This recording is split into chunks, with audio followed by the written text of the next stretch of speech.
Bonjour et bienvenue dans l'émission 17 de Jaf ta mère, l'émission de l'association Équité Parentale, avec aujourd'hui au programme Fabrice de l'émission 15, dont vous aurez la réaction lorsqu'il vient d'apprendre quasiment en direct le jugement de sa demande de garde alternée qui lui a été refusée.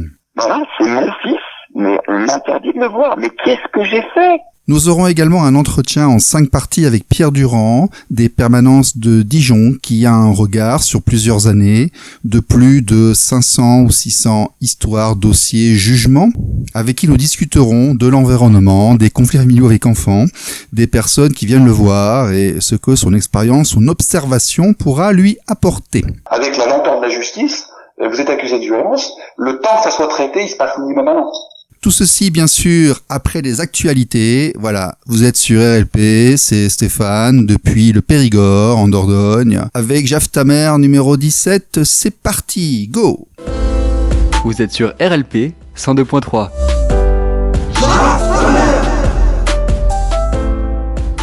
Pas de retour de rencontre politique aujourd'hui. Par contre, en revanche, je peux vous annoncer le programme des émissions à venir qui est assez fabuleux.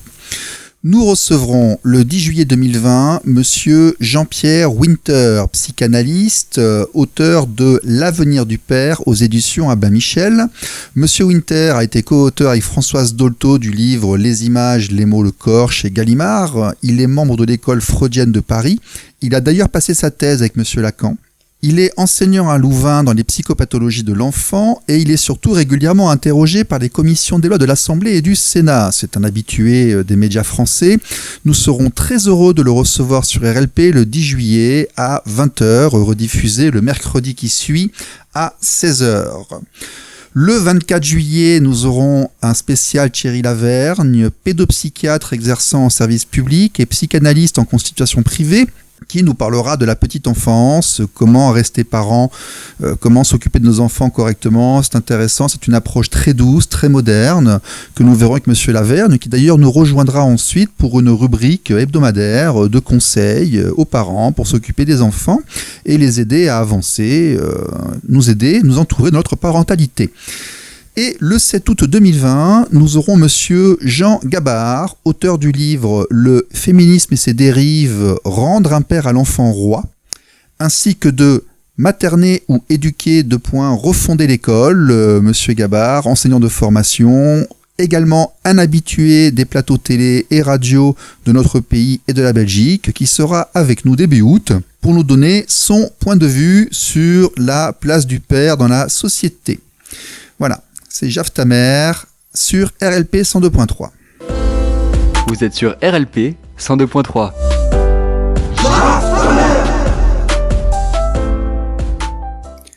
Vous avez été très nombreux touchés et j'ai eu Vous avez très nombreux à être touchés et j'ai eu énormément de retours sur l'émission numéro 15 avec Fabrice, enseignant, professeur de sport, élu dans sa localité, qui se heurtait à des grosses difficultés pour accéder à son enfant et qui demandait la résidence alternée. La maîtresse avait fait d'ailleurs un signalement qui s'était mal passé parce que son fils montrait qu'il avait du mal à se séparer de son père lors des passages de bras et donc elle disait qu'un enfant qui pleure était un petit peu en danger. Les services sociaux se sont rapprochés. Évidemment, il y a un parti pris assez fort qui a été fait. L'enfant rentre en CP et donc Fabrice demandait la résidence alternée avec une école à mi-distance en CP pour pouvoir être parent et s'occuper de son enfant comme il voulait le faire, sachant qu'il est propriétaire, qu'il a une chambre pour le recevoir, qui n'est pas dysfonctionnant, qui n'est coupable de rien. Nous en avions parlé, il était sorti de l'audience, disons moins déprimé que d'habitude. Écoutez, il m'a appelé, quand il a eu son jugement par email, c'était à chaud, Attention, ça pique, je vous cache pas qu'il a pris une grande claque, mais quand on reçoit un jugement qui a coûté quelques milliers d'euros de frais obligatoires non déductibles dans le paiement des pensions alimentaires et qu'on vous dit que votre gamin, non, vous pourrez pas le voir, vous pourrez pas l'éduquer, vous pourrez pas être un vrai éducant, parent, père, papa de votre gosse, autre que 2 week-ends par mois pour lui filer des glaces et marre papa. Et voilà, la réalité crue, ça fait ça. Voici maintenant le témoignage de la semaine. Mais j'étais passé avec le JAF. Et moi, c'était ça mon espérance, c'était de la résidence alternée que je demande depuis 3 ans et demi. Et là, j'apprends ce soir, j'ai tout perdu. Je demande la résidence alternée, une école à mi-distance, j'ai trouvé, et non, on maintient la résidence chez la mère, parce que bon, faut pas perturber l'enfant, il rentre au CP, mais il voit pas son père, l'enfant, il est malheureux de pas voir son père. Attends, mais tu m'avais dit que t'étais tombé sur un juge homme qui t'avait écouté, tu t'es senti écouté. Mais oui, je l'avais trouvé bien, de bon sens. Oui. Alors tu as appris ça comment déjà ce soir? Alors, j'ai reçu un mail de mon avocate avec la grosse. D'accord, parce que ça il faut le dire, c'est pas le tribunal qui indique aux gens ce qui se passe. Le tribunal envoie ça à l'avocat quand il a le temps, et l'avocat, quand il a lui aussi le temps, il prévient les parents. C'est ça, hein? Ouais. Donc là, t'as reçu ton email, tu l'as lu, t'as reçu le jugement, et le jugement dit non, tout à la maman, c'est ça? Voilà. Tu gardes ton week-end sur 2? Je garde ce que j'ai, un week-end sur 2 et un mercredi sur 2, ce qui ne me convient pas du tout. D'accord. Et pour aller vite, là, t'as payé combien pour ton audience? Là, je suis à 1006, je crois, de mémoire, et je dois 800 pour l'autre audience du juge pour enfants. D'accord. Donc ça me fait un 2004. Et là, à chaud, tu te sens comment, là? Je suis écœuré. Mais limite, on a envie de se foutre en l'air. J'ai envie de me foutre en l'air. Je vais pas le faire. Mais je suis écœuré, désemparé. Voilà, c'est mon fils, mais on m'interdit de le voir. Mais qu'est-ce que j'ai fait? Je ne picole pas, je bois jamais d'alcool, je ne fume pas, je me drogue pas. Je suis enseignant, je suis propriétaire. Je suis pas décérébré. Putain, je veux juste m'occuper de mon fils. Mais je ne peux pas, parce qu'on est dans un pays, la France, où le père est une sourasse, où la mère, elle fait ce qu'elle veut. Elle peut tabasser l'enfant, elle fait ce qu'elle veut. L'enfant lui appartient, il sort d'elle, il est à elle. C'est ça la France. Mais j'en peux plus. Je le dis, je le redis. Mais les types qui font une folie après des décisions comme ça, il y a peut-être 1500 pères officiellement qui se suicident après des décisions de justice abominables. Il y a des pères qui prennent une carabine, qui dégomment la mère. Je ne cautionne pas, mais je les comprends. Ils sont désemparés, les mecs. La justice, elle ne fait pas son boulot. C'est discriminant. Putain, mais je sais pas, je joue au tennis sur terre battue, la balle, elle est 1 mètre dedans, il y a qu'une trace. Et l'arbitre, il dit faute. Il dit, non, c'est faux. Je le connais, c'est mon copain, elle est faute. Qu'est-ce qu'on fait? Qu'est-ce qu'on peut faire? Je n'en peux plus. J'ai envie de m'enchaîner au tribunal. Je suis, mais au fond de la mine. Que je peux plus les voir, ces bonnes femmes qui ont la haine de l'homme dans le regard, qui sont là pour régler leur névrose, de détestation du père, de l'homme. C'est que des femmes qui détestent les mecs, ça se voit. C'est un scandale. Il faut être là, il faut le vivre pour comprendre, pour voir l'engrenage. Il n'y a pas d'issue, quoi. Donc c'est fini, ce soir j'apprends que j'ai plus de fils, quoi. Je perds mon fils. Vous êtes sur RLP 102.3.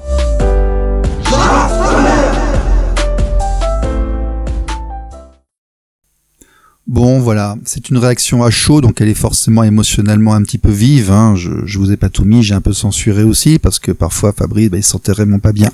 Je crois qu'il va avoir quelques jours là où il faut qu'il dorme un petit peu et qu'il attende que ça passe, parce que ça fait un peu mal. Bon, c'est pas un cas isolé, hein. Vous savez, lorsqu'on ouvre des permanences, les gens qu'on reçoit sur le terrain, c'est ça. La réalité, c'est celle-là.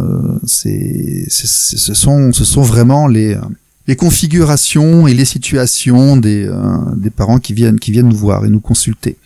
Pour approfondir, je reçois aujourd'hui Pierre Durand qui anime les permanences de Dijon depuis plusieurs années. Pierre qui est important dans mon histoire, hein. C'est un contact personnel, c'est quelqu'un que je connais depuis assez longtemps. C'est pour ça que je peux prendre le risque de le passer à l'antenne. Il est extrêmement crédible et vous allez voir, et c'est quelqu'un qui a un aperçu sur plusieurs centaines de dossiers, de jugements, de parcours, entre 500 et 600. Son site, c'est sospapa-fédération-21.fr. Il faut savoir qu'il est absolument indépendant. Suite aux problèmes nationaux où tout le monde a pris plus ou moins ses distances avec l'association nationale, on pouvait pas renommer les noms de domaine. Par contre, hein, donc son association est autonome, n'est pas basée sur un modèle financier. Il n'est pas en train d'essayer de vendre des permanences pour acheter un immeuble. C'est pas du tout la logique qu'il y a. Il n'est pas courtier en avocat. Par contre, il est intéressant et cette discussion que nous ferons en 5 parties et quelques pauses musicales mérite d'être entendue si vous voulez comprendre, si vous voulez avoir une analyse, un raisonnement sur cet environnement. Voilà. C'est donc Pierre Durand de Dijon sur Jave ta mère qui est l'invité de la semaine. Vous êtes sur RLP 102.3.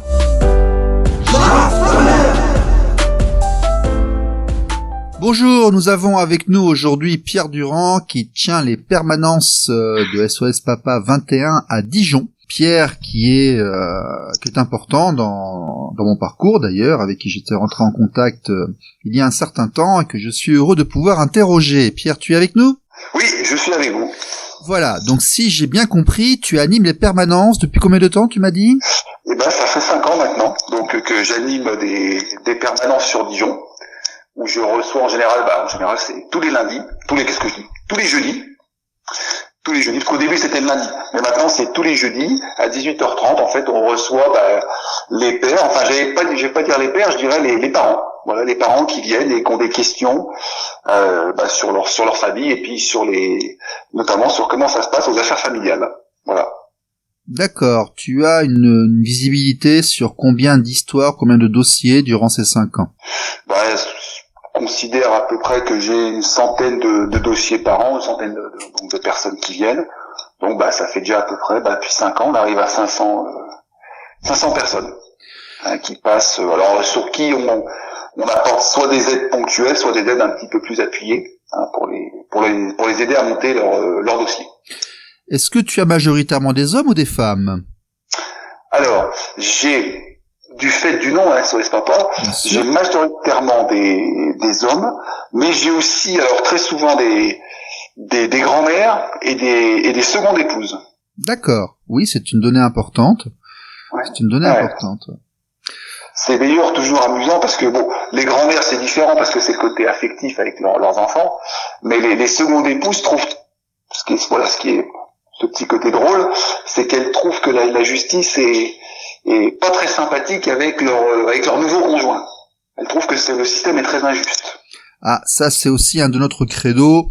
Nous disons à Équité Parentale que le salut viendra des femmes parce que très souvent, de par la recomposition familiale, elles se rendent compte via leur nouveau conjoint de l'injustice que celui-ci peut subir effectivement.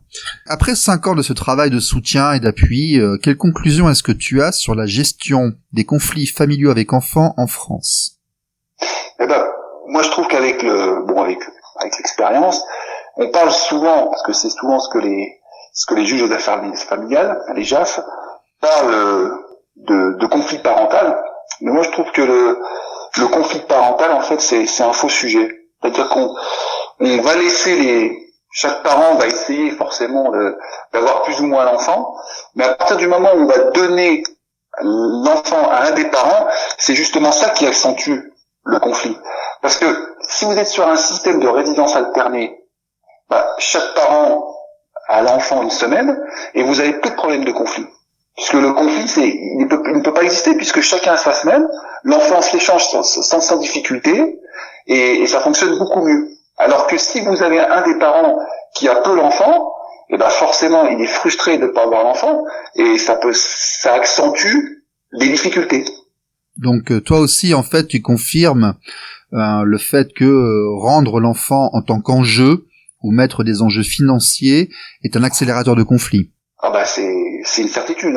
Dès que on rentre sur ce système-là où moi, il y a un parent finalement qui est, d'ailleurs, on appelle ça la résidence. dans le code civil, mais c'est vraiment une garde. On appelle ça le parent gardien. C'est celui qui a la garde.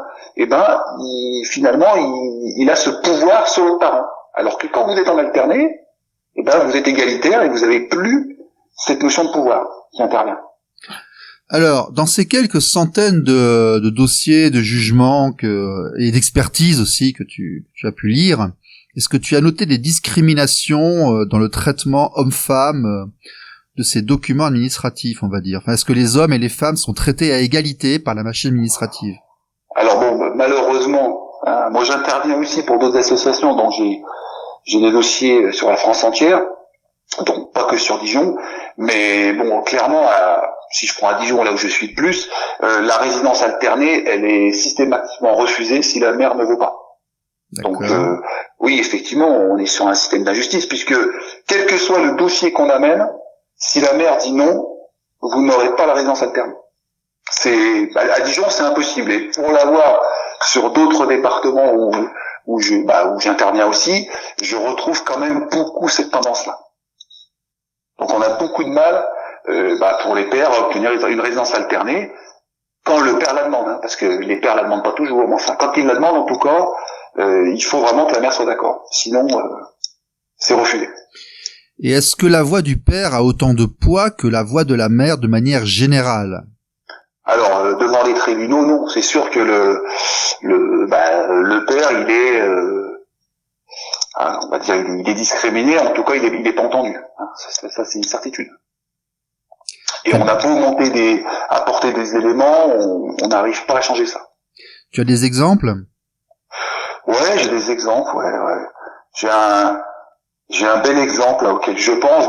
J'en ai plein où on n'accepte pas, mais je pense notamment à un jugement qui était sur une autre région d'ailleurs, où la mère était partie. Elle avait déménagé pour des raisons professionnelles, et donc le père a obtenu la garde, la résidence des 2 enfants qui avaient 5 et 6 ans. Et en cours d'appel, la justice a redonné la garde à la mère en expliquant que les enfants avaient besoin de maternage. Voilà, je trouve ça, c'est un exemple qui est assez significatif. Vous avez quel âge, les enfants, là? Les enfants, ils devaient avoir, au tout début, ils avaient 4 et 5, en appel, ils avaient 5 et 6. D'accord. Donc, il était bien tombé, le premier juge avait analysé la session, il avait dit, madame, vous voulez partir parce que parce qu'elle avait trouvé un travail là-bas, elle avait dit, mais le travail que vous avez, vous auriez pu très bien l'occuper dans la ville où vous êtes actuellement, donc c'est vous qui partez, les enfants, ils ont une stabilité, on les laisse où ils sont. Et en appel, besoin de maternage. Voilà.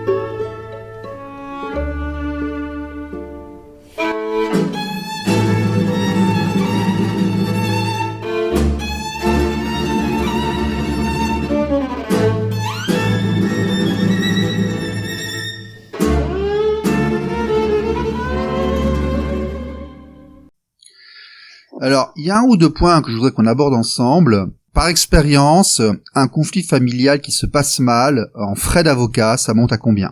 Alors, ça chiffre très vite, parce que sur on va dire pour un premier traitement, on va passer une première fois devant le juge. Ça dépend si on est marié, pas marié, mais en général, chaque procédure, vous êtes entre 1500 et 2000 euros.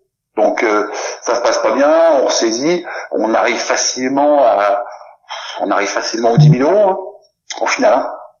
Ça chiffre très vite. Ouais, ça chiffre très très vite. Très vite, ouais. Ouais, moi j'en ai un certain nombre qui sont à beaucoup plus que ça, qui sont montés à beaucoup plus que ça.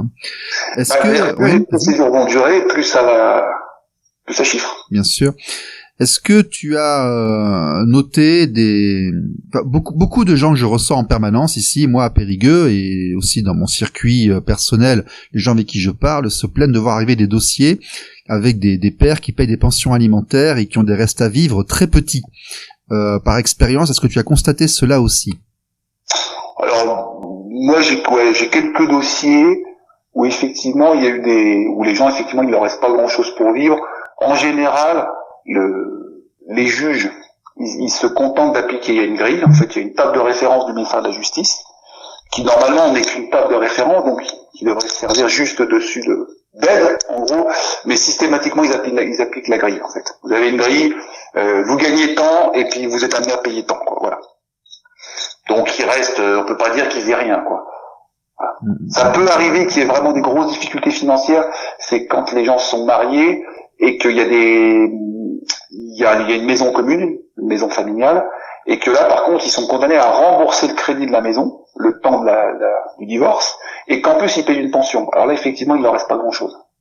Mais c'est des cas un petit peu particuliers. Ouais, non, mais je comprends. Surtout que je crois que les frais d'avocat ne sont pas déductibles du calcul des pensions alimentaires et du reste à vivre. Ah non, les avocats, c'est toujours en bonus. Hein. Ouais. Ça, donc, quand on a des sommes assez extravagantes à payer, assez énormes, qui ne sont pas déduites, qui sont considérées comme des frais de loisirs en fait, par les grilles. Après, on se retrouve avec des restes à vivre qui sont petits. Oui, c'est ça. Mais bon, il faut savoir que avant cette fameuse table de référence, chaque tribunal, on pouvait avoir des écarts énormes. C'est-à-dire que quand t'as un tribunal, vous étiez condamné, parce qu'on est condamné, à payer 100 € par enfant, puis le tribunal d'à côté vous condamne à 300. L'avantage de cette table de référence, c'est que ça a quand même un petit peu uniformisé les montants au niveau de la France. Oui, d'ailleurs, on avait l'ambition de faire une automatisation via la CAF, et ça n'a pas été possible. C'est-à-dire que l'automatisation par la CAF, ça serait illégal, puisque par définition, il faut appliquer le code civil. Le code civil, il dit lui, on doit tenir compte de la situation des deux parents. Donc, on analyse la situation et à ce moment-là, on attribue une pension. Si on peut l'automatiser, à ce moment-là, on peut supprimer les juges. Il y a plus d'injustice puisque c'est un simple calcul. Donc, ce que demande le code civil. Et puis nous, ce qu'on attend en tant que citoyen, c'est qu'on ait un juge qui décide de manière objective. Sinon on met un simple robot à la place. C'est une question de point de vue. Beaucoup de gens militent pour la déjudiciarisation et l'automatisation de ce qui est automatisable, justement pour empêcher le parti pris idéologique qui peut parfois avoir lieu par la justice.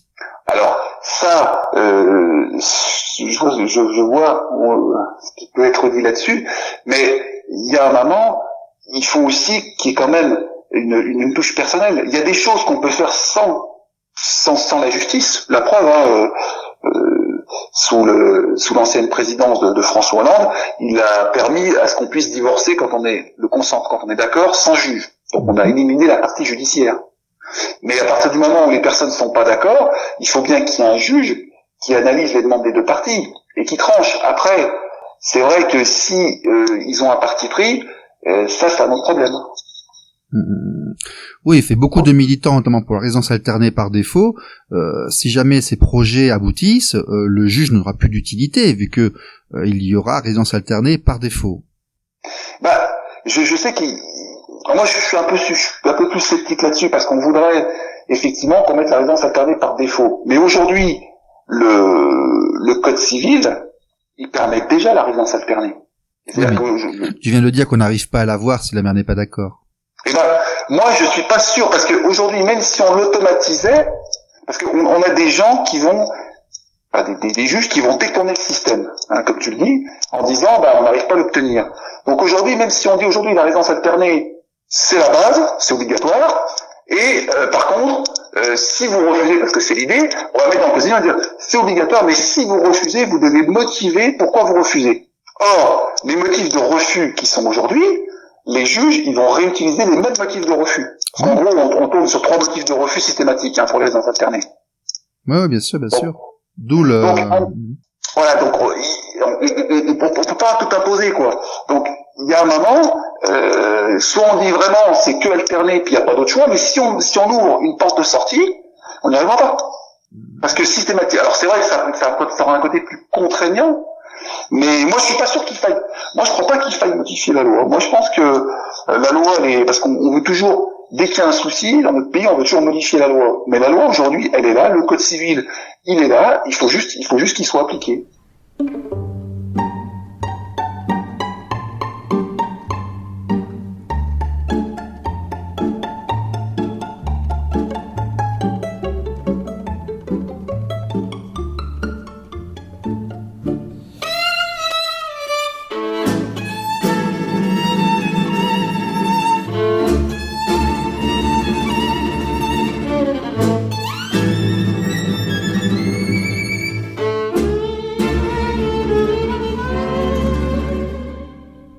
Après, on va rebondir sur les discussions qu'on a eues. À ce compte-là, la loi, effectivement, est présente. On demande à ce qu'elle soit appliquée. Mais que penses-tu, toi, de l'état de la justice actuellement en France? C'est-à-dire l'État. T'as confiance en la justice? Elle fait son travail correctement? Ah non, mais c'est clair qu'aujourd'hui, on est sur le cas spécifique des affaires familiales. Il y a peut-être d'autres domaines où ça fonctionne bien. Enfin, quoi que ça reste à discuter quand on voit quelques affaires politiques en cours et c'est là. Non, on a une justice qui fonctionne effectivement pas très bien, mais je pense aussi que c'est une volonté politique que ça fonctionne pas très bien, la justice. Ah, tu penses que c'est volontaire, toi? Ah bah oui, parce que quand on est à ce niveau-là, je vais donner un exemple, parce que celui qui écoute, il va se dire, mais pourquoi il dit ça? Aujourd'hui, à Dijon, vous avez besoin, vous vous séparez, vous saisissez le juge, vous allez passer dans 1 an. Vous avez 1 an de délai. D'accord. Chez vous, c'est 1 an. D'accord. Chez vous, c'est 1 an. Quand on est à 1 an de délai, c'est que c'est organisé. Enfin, je veux dire, c'est que c'est voulu. On peut pas imaginer 1 an de délai, quoi. Enfin, je veux dire, c'est pas possible. Avec des enfants en bas âge et des sujets brûlants. Voilà, on peut pas rester sur des délais aussi longs. Donc tu comprends bien quand même qu'il y a certaines personnes qui veulent automatiser pour se passer de ces délais. On l'a fait avec le divorce sans juge. Moi je pense que je vais faire un parallèle un peu avec, justement, puisqu'on parle d'égalité, je prends souvent cet exemple-là, on parle de l'égalité homme-femme en politique.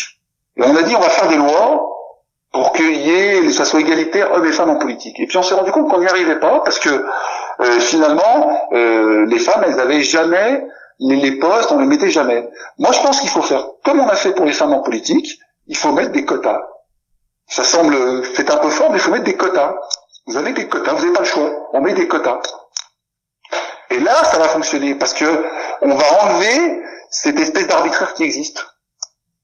Alors ça fait peut-être un peu fort de parler de quotas, mais non, mais on va rappeler à tout le monde qu'actuellement, en cas de désaccord sur les modalités de garde, le père a entre 7 et 8% de droits de garde et que cela comprend les adolescents qui imposent leur volonté et les cas où la mère est véritablement déficiente. C'est-à-dire en cas de différence d'avis sur les modalités, on n'a absolument jamais la garde. Alors que la Constitution, vers l'article 1, impose l'égalité homme-femme, et nous devrions être vers un 50-50 ou au moins un 60-40, on va rajouter à ça qu'il est extrêmement difficile d'avoir les statistiques. La justice fait tout ce qu'elle peut pour ne pas publier les statistiques, et même des projets de loi arrivent pour nous empêcher d'avoir ces statistiques, ce qui complique encore plus l'analyse du cas. Mais oui, effectivement, on n'est pas dans une logique de résultat de traitement égalitaire. Peut-être que le quota, la discrimination positive, on va dire, dans le domaine familial, pousserait plus. Ferait bouger les lignes, oui. Il y avait eu un projet, à un moment, il y avait un projet de loi qui disait, on va mettre là par défaut, parce qu'on peut pas dire, on va donner la résidence alternée à tout le monde, parce qu'il y a des parents qui la veulent pas. Ils peuvent pas parce que la père travaille, la mère travaille, elles peuvent pas être en alternée. Donc on peut pas dire automatiquement tout le monde a la résidence alternée. Ça correspondrait pas aux situations. Non, nous on demande qu'on mette la RA, la résidence alternée, si l'un des deux parents en fait la demande. Voilà, mais c'est ce qu'ils avaient prévu dans ce projet de loi. Non, on met par défaut, si un des deux parents fait la demande, la résidence alternée. Et ça peut être refusé pour motif, si le juge refuse, il doit motiver. Mais c'est ce qui a marqué dans les débats de la loi de Ségolène Royal de 2002. Hein. Il était indiqué une volonté de proposer l'AERA par défaut. Ça n'a jamais été appliqué, mais là où tu as raison, c'est que la loi le demandait au départ. Voilà, mais même si on mettait cette loi aujourd'hui, comme motif, il y aurait toujours la même raison, parce que moi les motifs, je les connais par cœur de refus. Hein. C'est l'enfant est trop jeune. Il est trop jeune. L'enfant est trop jeune. Bon, il est trop jeune jusqu'à 8 ans. Hein. Bon, ça va. Après, il est trop vieux. Voilà, conflit parental. Le conflit parental, voilà. Bon, et puis la distance géographique, là, ça peut se comprendre, puisque si vous habitez loin, c'est plus difficile. Mais bon, voilà. Donc, on va toujours retourner enfant trop jeune, enfant trop vieux, et conflit parental. Donc, elle sera systématiquement, on reviendra sur la même chose. Donc, à un moment, quand on est à tel niveau, parce que moi, je dis à Dijon, si la mère veut pas, c'est impossible la résidence alternée. Quand on a un tel niveau de discrimination, il faut mettre des quotas. Ça semble peut-être fort, mais peut-être que c'est peut-être encore... mais il faut vraiment... ou alors il faut dire, s'il y en a un qui demande, le juge ne peut pas refuser. C'est notre ligne, hein. J'entends ce que tu dis, mais effectivement, nous, on demande que si l'un des deux on demande à ce qu'il y ait l'AERA, et que celui des deux parents qui ne respecte pas les droits de l'autre perde ses droits. On demande ça avec une difficulté à faire bouger l'enfant pour éviter justement qu'on s'éloigne volontairement, pour éviter justement que l'autre parent demande l'AERA. C'est ça. Et ça, c'est... Enfin, moi, je pense à... Parce que tu voulais un cas, je pense à un cas qui m'a marqué. C'était pareil, c'était séparé, et ils habitaient quasiment à côté. Hein, donc ils étaient à 1 kilomètre l'un de l'autre. Et lui, donc, il demande la résidence alternée. Son fils devait avoir 8 ou 10 ans, quelque chose comme ça. Et lui, il s'était remis avec une femme qui avait une fille. Et par contre, qui était pas en alterné, puisque le père était commercial et il pouvait apprendre qu'un week-end sur 2. Et donc lui, il ressaisit le tribunal en disant, regardez, maintenant j'ai une vie de famille, j'ai une nouvelle femme, sa fille elle a 10 ans, et ben on lui a refusé la résidence alternée. Et il a dit, mais moi, il y a quelque chose que je comprends pas. Moi, mon fils, je peux pas l'élever, par contre, je peux élever ma fille, je peux élever la fille de ma nouvelle femme. Je peux m'en occuper tous les jours, mais par contre, mon fils, je peux pas m'en occuper. Ah ouais. Et bon, donc il y a un moment, il faudrait peut-être, pour reprendre ce que tu dis, c'est si un des deux parents la demande, on peut pas refuser du tout, parce que si on met pas, parce que systématiquement ils vont nous dire conflit parental, enfant trop jeune, enfant trop petit, enfant perturbé. Là l'excuse c'est que l'enfant ça allait le perturber, il avait 10 ans. Hein, voilà. Oui, enfin à 10 ans, bon, ok.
On va changer de sujet.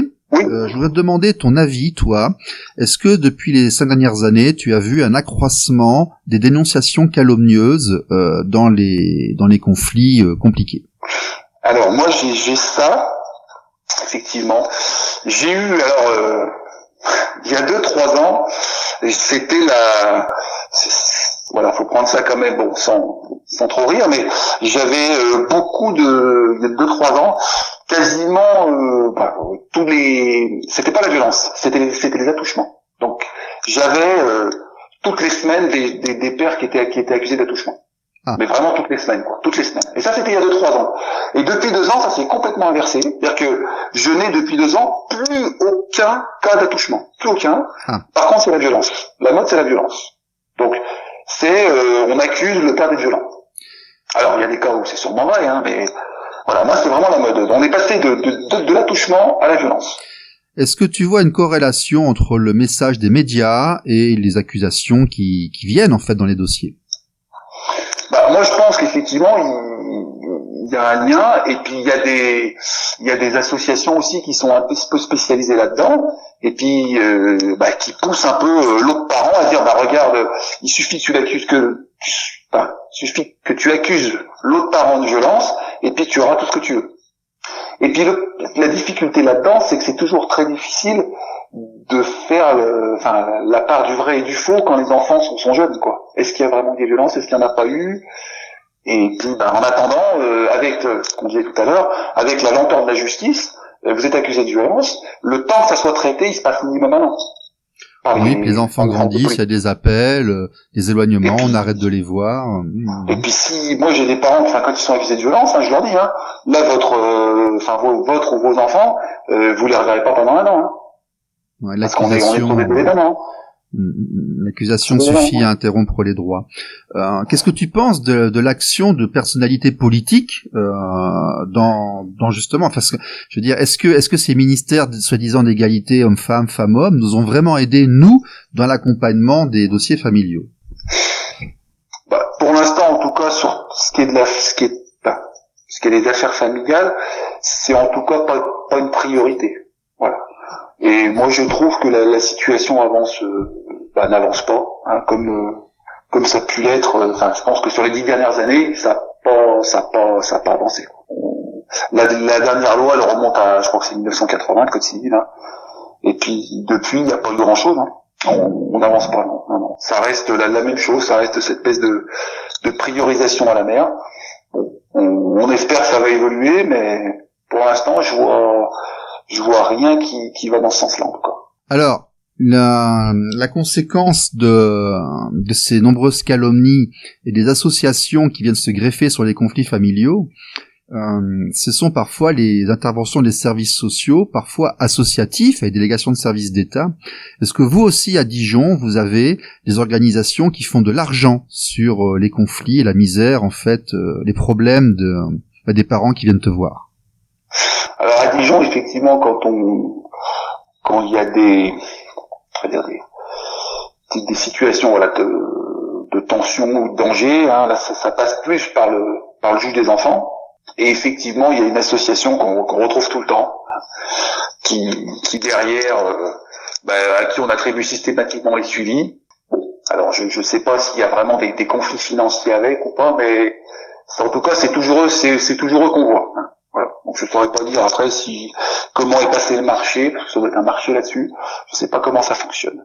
Mais ça fait très très longtemps que c'est la même association qui a le marché en tout cas. D'accord. Ça représente des sommes assez importantes, je crois, non? Je pense que ça doit représenter des sacrées sommes, oui, parce que entre tous les suivis éducatifs et tout ça, oui, c'est...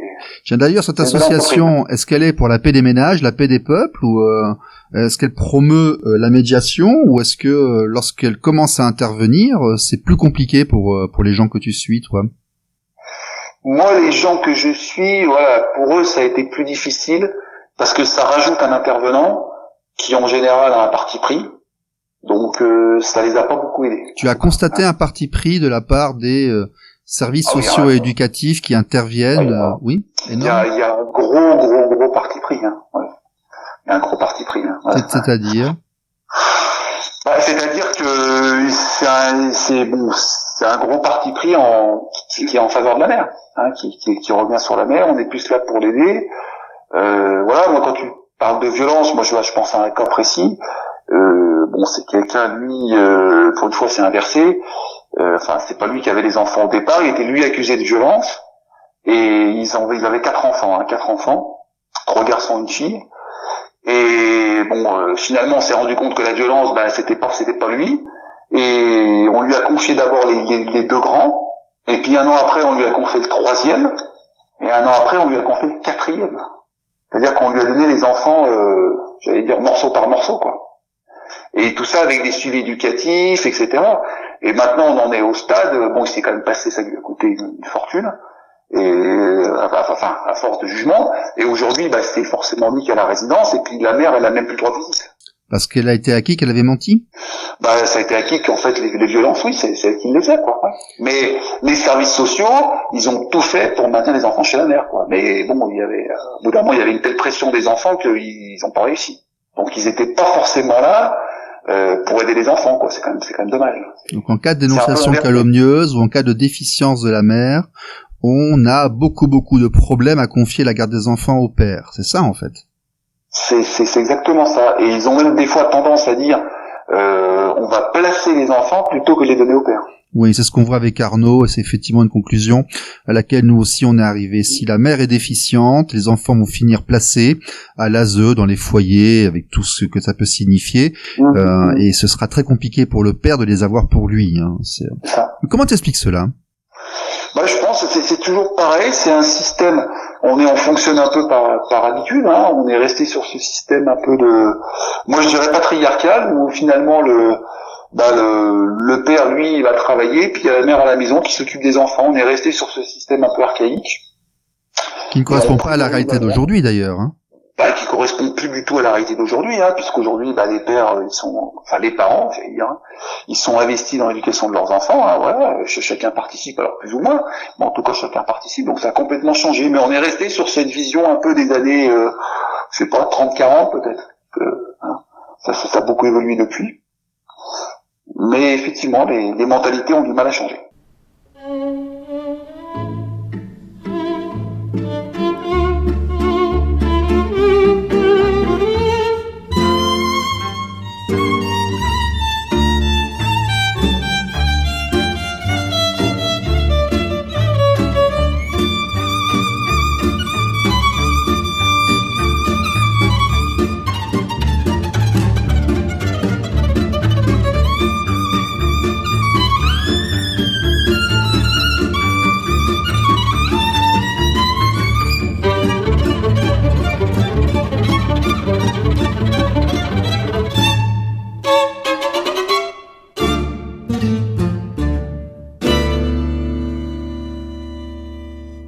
Quel est ton regard sur la situation en France des diverses associations qui interviennent dans les conflits familiaux?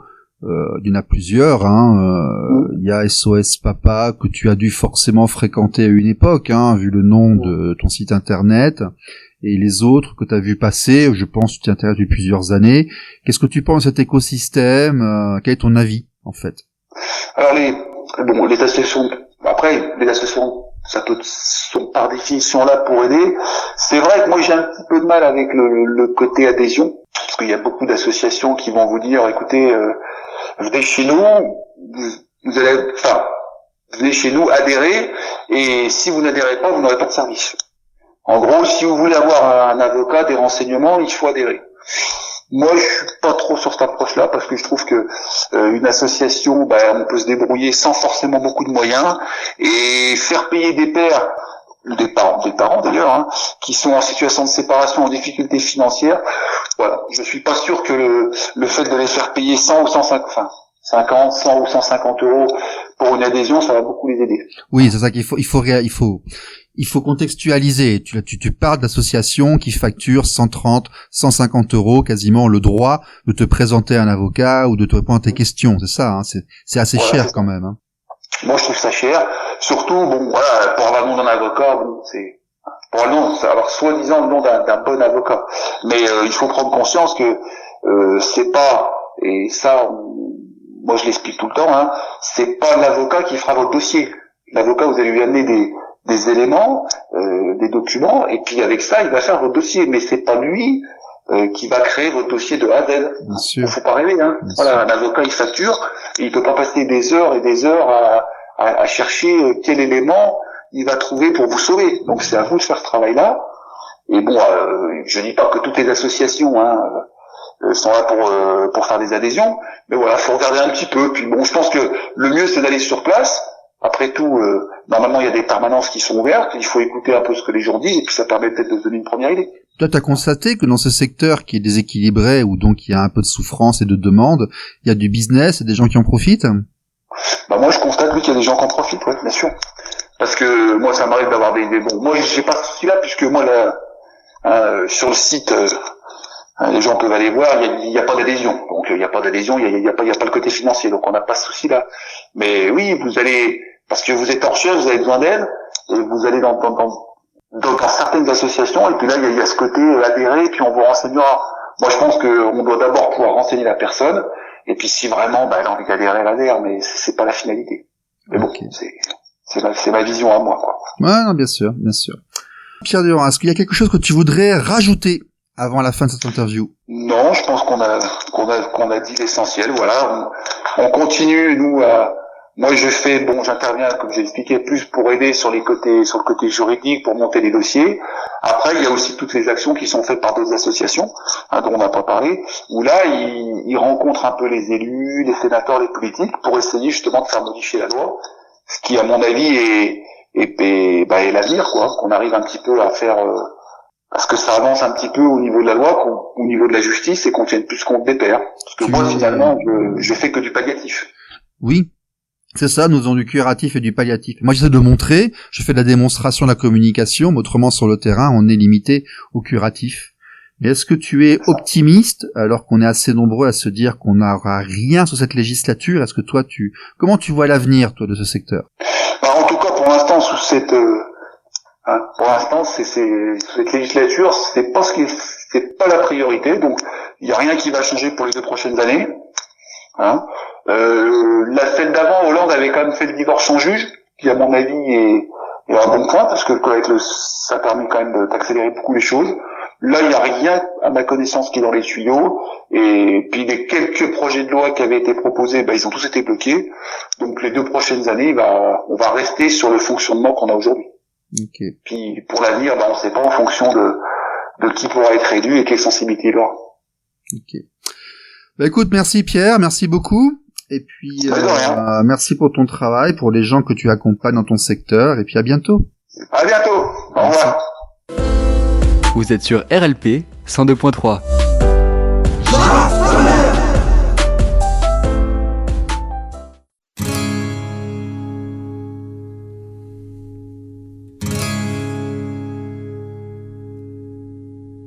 Feelings come and go.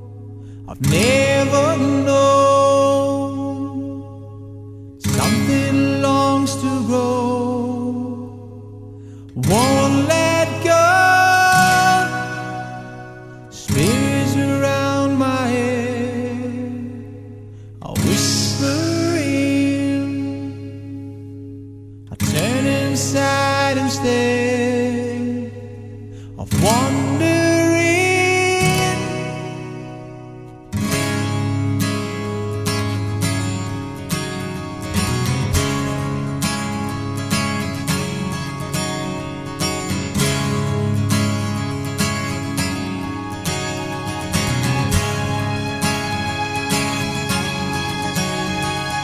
Deep inside of me, I know there's got to be a different kind of truth that sets the spirit free. If I don't wanna know what's written inside me, how could I see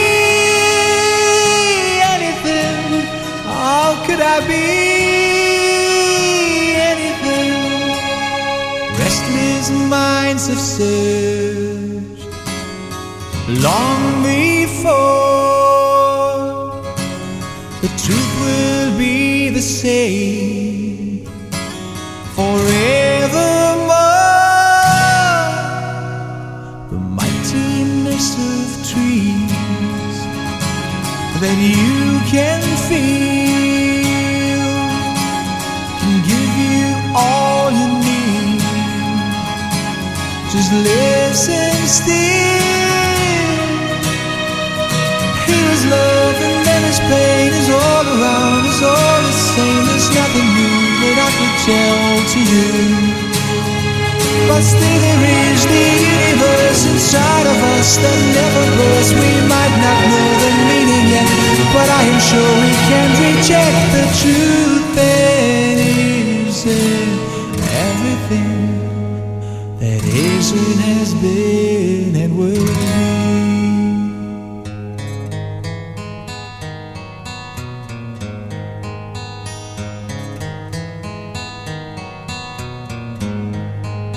There is a long way to go. There is a high place to know. There is a world to go through. But there's so much more to do until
L'appel du cœur dans la nuit dans cette France du début du XXIe siècle pour tant de gens et tant de personnes.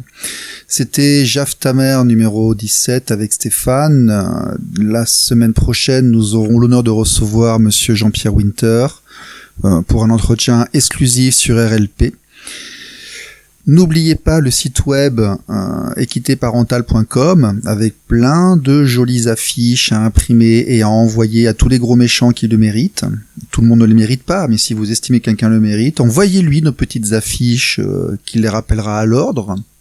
Le blog sospapa24.com, comme j'ai expliqué, on a tous pris nos distances avec Paris, mais on peut pas renommer les noms de domaine, c'est compliqué. Mais l'association Équité Parentale est très très distincte de ce qui se passe là-bas. Et les groupes Facebook Association Équité Parentale pour le groupe national et les déclinaisons Relais 24 Actions, Relais 64 Actions, Relais 95 Actions, etc. pour chaque département français. C'était Stéphane sur RLP, je vous dis à bientôt, soyez sages, ciao ciao.